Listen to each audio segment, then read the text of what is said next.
Testimiz 10 talik test. İmtihonga juda yaqin bo'lgan testlar. Demak, qaraymiz. Birinchisi nima deyapti? Birinchisi hisoblang deyapti. Hisoblashimiz kerak ekan birinchi masalani. Amallar tartibi bor, to'g'rimi? Amallar tartibi nima deydik? Amallar tartibi birinchi, ya'ni prezident amal derdik, to'g'rimi? Birinchi prezident amal nima edi? Qabz bilan daraja. Undan keyin ko'paytirish, bo'lish, hokim amal derdik. Undan keyin esa oddiy odam, ya'ni qo'shish, ayirish sizlar bilan deb o'rgangan edik. To'g'rimi? Yaxshi. Endi uni bilgan holatda biz nima qilamiz? Uni bilgan holatda amallarni bajaramiz. Ya'ni bu yerda birinchisi ko'paytirish bo'lish kerak. Agar ko'paytirish bo'lish ikkalasi ham bir vaqtda kelib qolsa nima qilamiz? Ikkalasi ham bir vaqtda kelib qolsa, birinchi bo'lish bajaramiz, keyin ko'paytirish, keyin ayirish. Bo'ldi. Demak, 32 ayiruv 24 8 ga bo'lsak, 3 kara 3 teng. 32 dan nechini ayiraman? 3 kara 3 nechi? 9.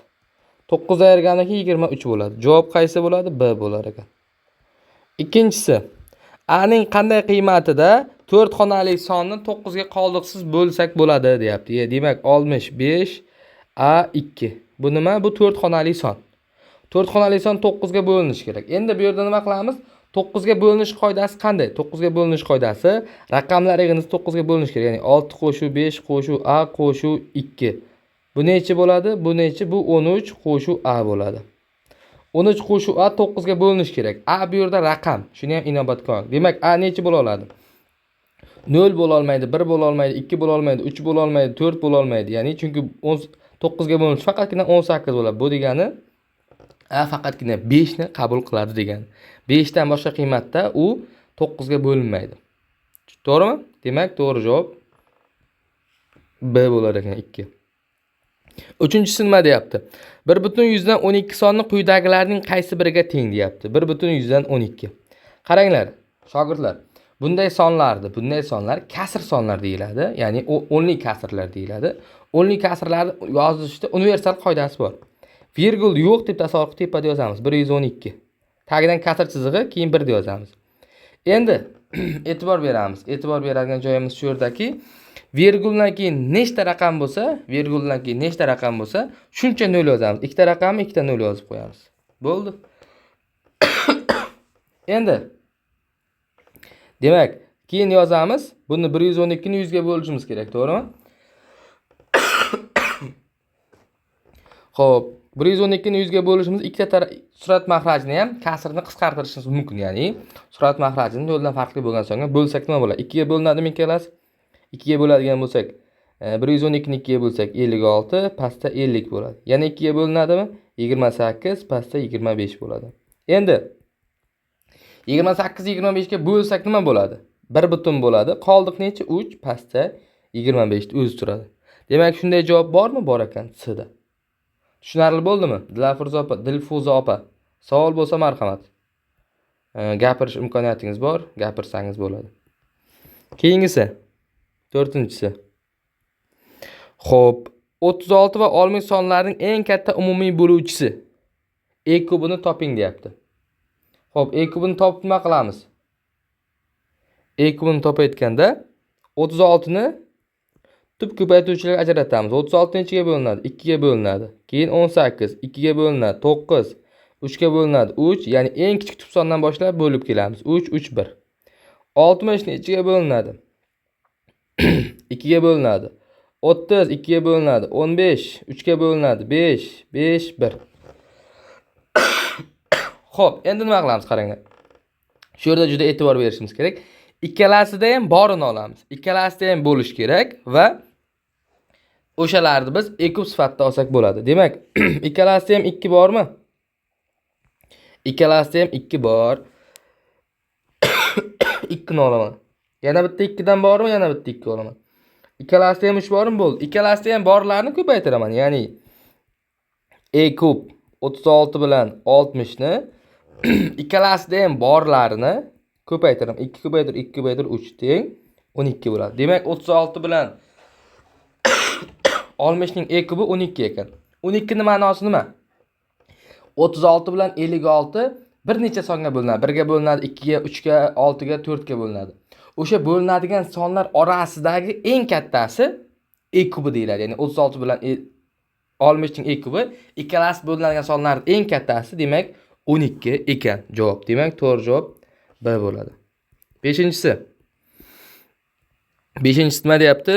320 ning 15% ni toping deyapti. Demak, 320 ni biz nima deymiz? 100% deydigan bo'lsak, x soni uni 15% ga teng. To'g'rimi? Proporsiya qilamiz. Kapalakcha qoidasi 100x teng 320 ko'paytirib 15 bo'ladi. X ko'paytirish teskarisimi? Tenglamada bo'lish bo'lib o'tadi.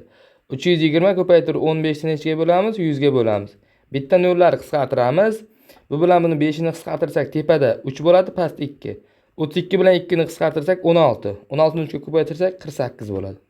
Demak, 320 ni 15% 48 ga teng. To'g'ri javob C bo'lar ekan. 6-inchisi nima bo'lyapti? 6-inchisiga e'tibor beramiz shogirdlar. Tenglamani yeching deyapti. Yaxshi, tenglamani yechamiz. Tenglamani qanday qilamiz? Tenglama oddiy narsa, unday murakkab narsa emas. Teng 10. Tenglamani ikkita eng muhim qoidasi bor. Eng muhim qoidasi nima? Qo'shish teng ayirish, ko'paytirish teng bo'lish. Eng muhim qoidasi bor tenglamani. Ikkitagina qoidasi bor. Xo'p, demak, mana bu yer tomonda ayirish bo'lib turibdi. Narki tomonga nima bo'lib o'tadi?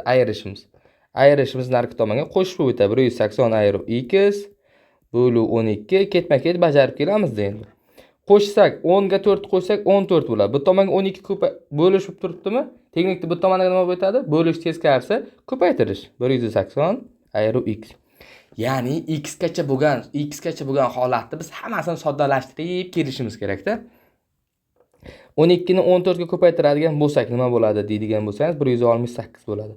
Ayirish x bu tomonga nima bo'lib o'tadi? Qo'shish bo'lib o'tadi. 180 teng 168 qo'shib x. 168 bu yoqda ishorasi yo'q qoldiga. Shuning uchun plus turibdi deymizda, bu tomonga nima o'tkazamiz? Minus qilib o'tkazamiz. Ayro 168 teng x. Demak, x imiz nimaga teng ekan? Ayiradigan bo'lsak 12 ga teng ekan. Bo'ldi, tugadi. Tenglamani.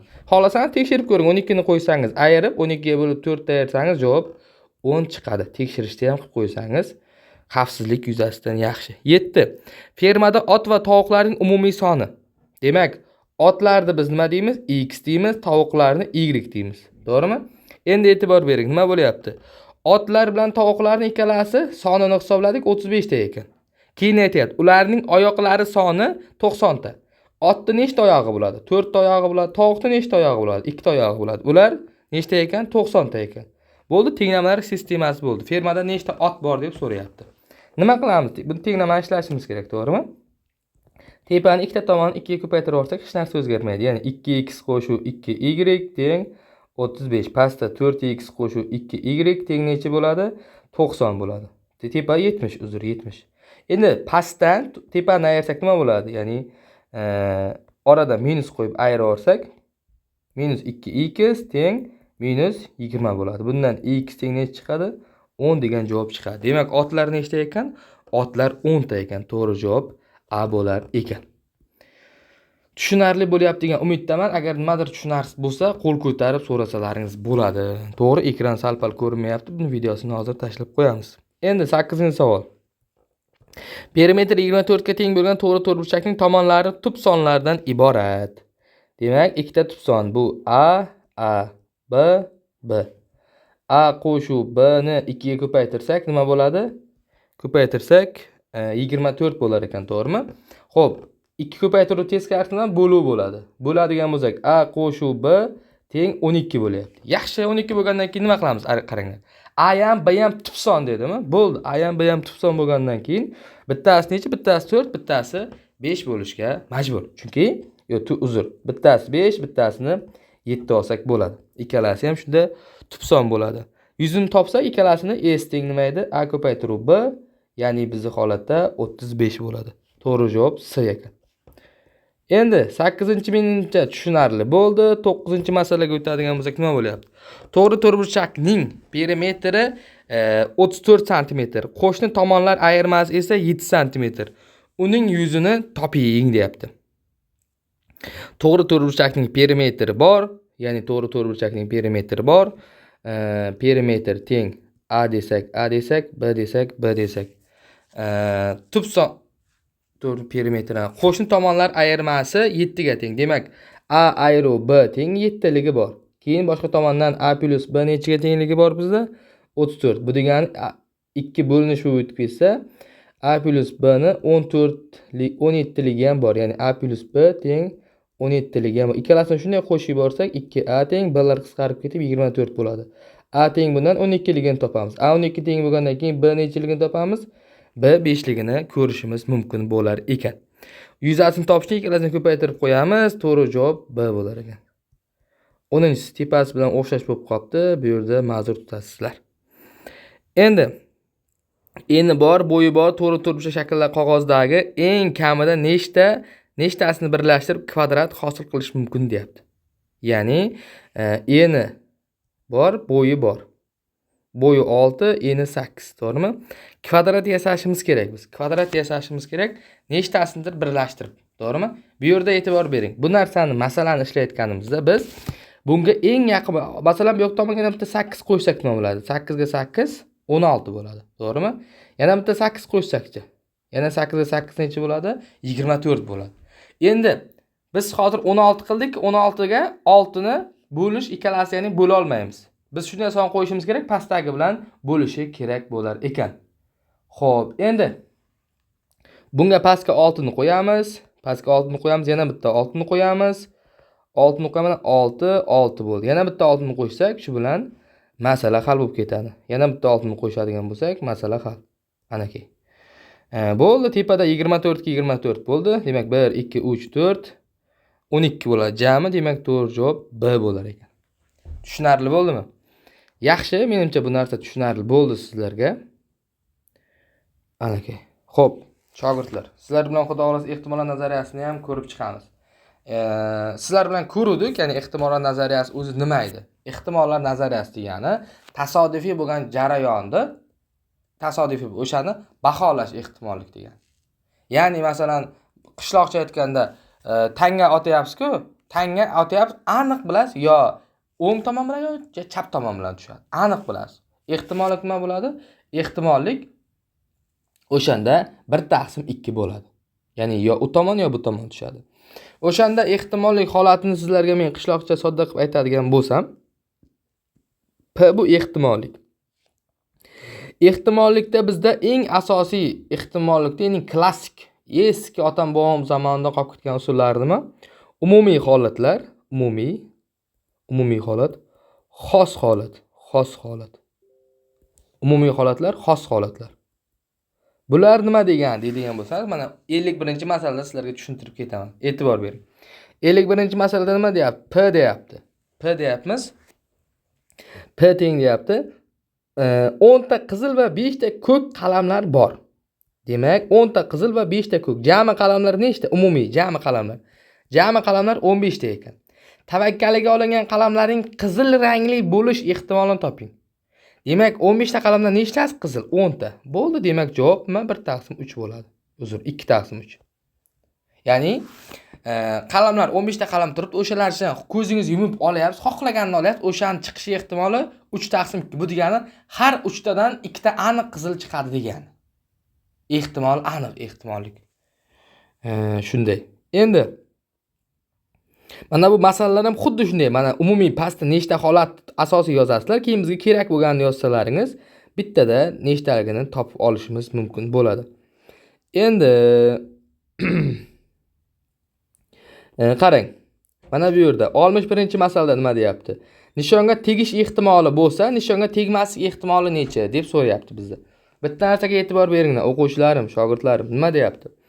P ehtimollik, PA degani bu nima degani bo'lsa, PA ehtimollik bu jarayonni bo'lishi. Bu qancha jarayon bo'lishi. Endi xuddi shunday bunga bo'lmasligini A chiziqcha qilsak, bu o'sha jarayonni bo'lmaslik ehtimoli. Bu umumiy 1 bo'ladi. Ya'ni yoki bo'ladi nimadir narsa yoki bo'lmaydi. Xuddi shunday bizga aytayaptiki, agar uni ehtimoliga 0 butun bo'lishi 98 bo'ladigan bo'lsa, bo'lmasligi necha bo'ladi deyapti. Ya'ni PA' teng jami ofshi 1. Ya'ni har qanday jarayon yoki bo'ladi yoki bo'lmaydi. Deganda, ya'ni umumiy bitta holatda o'sha sanaydigan bo'lsa. Demak, PA ni oladigan bo'lsak, 1 dan ayirsak 0 butun nima bo'ladi? 0,2. Ya'ni mergan otgan o'qini nishonga tegmaslik ehtimoli 0,100 dan 2 ga teng bo'lar ekan. Xo'p, endi yana nima sizlar bilan ko'radigan bo'lsak, mana 69-masalalar. Ya'ni bu masalalar umumiy nazariyani ham birdaniga tushuntirib ketyapman tushunish uchun masala bilan. Xo'p, birinchi mergan otgan o'qning nishonga tegish ehtimoli 0,8 ekan. Ya'ni birinchi mergan shunday otyapti, o'sha o'qni nishonga tegish ehtimoli. Demak, tegish ehtimoli bo'lgandan keyin tegmaslik ehtimoli ham bor. Tegmaslik ehtimoli, ya'ni birinchi mergandikini A ni tegmaslik ehtimoli. Tegishnikini bildik 0,8, tegmasligi 0,2 bo'ladi. Ikkinchini tegish ehtimoli 0,7 bo'lsa, uni tegmaslik ehtimoli nima bo'ladi? 0,3 bo'lar ekan. Ikkala mergan ham bir martadan o'q otganda faqat bittasining o'qi nishonga tegish ehtimoli. Ikkalasi ham bir martadan otyapti va faqat bittasini tegish ehtimoli deyapti. Endi ikkita holat bo'lishi mumkin. Birinchi holat nima bo'lishi mumkin? Birinchi holatda birinchi mergan tekkizadi, ikkinchisi tekkiz olmasligi mumkin. Demak, birinchisini tekkizish ehtimoli nima edi? PA ko'paytiruv PB chiziqcha. To'g'rimi? Ikkinchi holat. Nima qilamiz ikkinchi holatda? Bunda birinchisi tekkiz olmaydi, ikkinchisi nima bo'ladi? Tekkizadi. Tekkizadi. Demak, o'shanda hisoblaydigan bo'lsak, bizda bilamiz PA nechiligini. PA bu 0,8. Ikkinchisini bilamiz PB tegishi 0,7 bo'ladi. Xo'p, bularni hisoblab nima qilamiz? Qo'shib qo'ysak umumiy holatni bizga beradi. Ya'ni ikkalasini umumiy yig'indisi bizga P ni beradi. P ni hisob-kitob qilib qo'yadigan bo'lsak, P 0,8 ko'paytirib 0,3 qo'shuv 0,2 ko'paytirib 0,7. Umumiy hisoblaydigan bo'lsak 0,138 bo'lar ekan. Bu nimani ifodalaydi? Bu degani, ikkita mergan otyapti. Faqat bittasini o'qini nishonga tegish ehtimoli jami 0,38 bo'lar ekan. Ya'ni umumiy ehtimollik topayotganimizda har doim har bitta kerakli bizga holatlardagi ehtimolliklarni qo'shib hisoblashimiz kerak bo'lar ekan. Xo'p, ya'ni bu eng qiyin tushish mumkin bo'lgan eng qiyin savollarni ham ko'rib ketyapmiz sizlar bilan. 4 marka tashlandi, tomon tegishi. Xo'p, endi bu iqtidorli o'quvchilar uchun ekan. Keyin mana bulardan 76 ni ko'rib ketdik sizlar bilan. 76. Demak, 1 dan 100 gacha bo'lgan kesmada juft natural son tanlandi deyapti. Demak, 1 dan 100 gacha bo'lgan sonlar yarmi juft, yarmi toq edi. Demak, P yarmi juft, demak 50.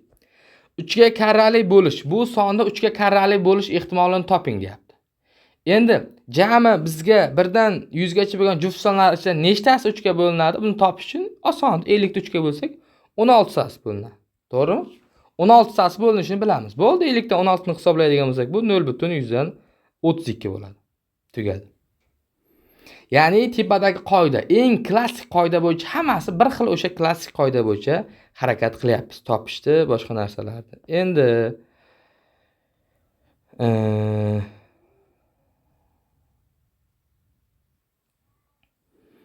oxirgi mana eng qiyinti bo'ladi odatda, shuni ishlashga harakat qilamiz. Nima deyapti? Qutida 6 ta qora bor va 4 ta oq shar bor. Qutidan 2 ta shar tanlab olindi. Tanlangan sharlarning barchasi qora bo'lish ehtimolini toping deyapti. Demak, qarang. Qutida jami nechta shar bor? Jami sharlar soni, jami 10 ta. 10 ta jami 10 ta shar bor. Endi o'shalarda 10 ta sharning ichidan nechtasi? 2 tasi tanlab olinyapti.